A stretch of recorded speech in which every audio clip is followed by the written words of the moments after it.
ಬಂತು. Ice cream ತಿಂದೆ ತಂಪು ಆಯ್ತು.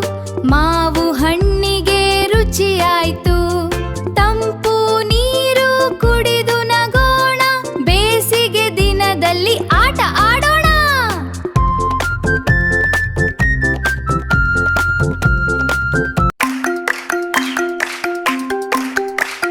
ಬೇಸಿಗೆ ಬೇಸಿಗೆ ಬಿಸಿಲು ಬಂತು.